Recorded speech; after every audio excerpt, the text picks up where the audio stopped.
The Owl and the Eagle's Daughter. Once, a young owl was enjoying the cool moonlight. Flying over a pond, he saw his reflection and thought he deserved to marry a princess. He felt he should ask for the hand of King Eagle's daughter, but owls sleep at the time that eagles are awake at daybreak. He requested his friend, the crow, please convey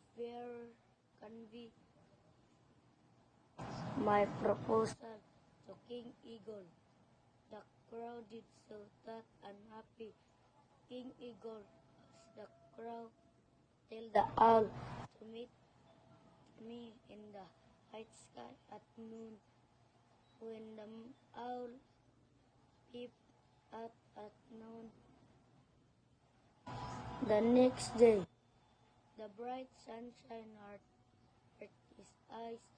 Still he flew the bright, trying to go higher and higher. Soon he was tired and stuck at a farm to rest. The reality struck him and he returned to his home. He gave bye-bye. The Owl and the Eagle's Daughter.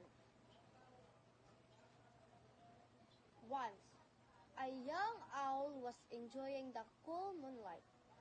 Flying over a pond, he saw his reflection and thought he deserved to marry a princess.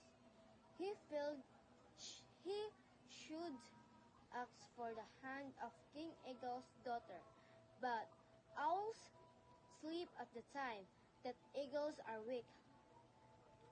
At daybreak, he questioned his friend, the crow, please convey my proposal to King Eagle.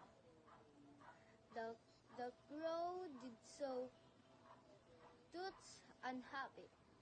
King Eagle asked the crow, tell me owl to meet me in the high sky at noon. When the owl peeped out at noon the next day, the bright sunshine hurt his eyes. Still, he flew, trying to go higher and higher. Soon, he was tired and stopped at the farm to rest. The reality struck him and he returned to his home. We give.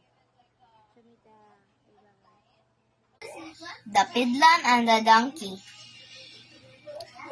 Once a fiddler loaded sacks of salt on his donkey. While crossing a river, all the salt washed away in the water. When the donkey got up, he felt lighter.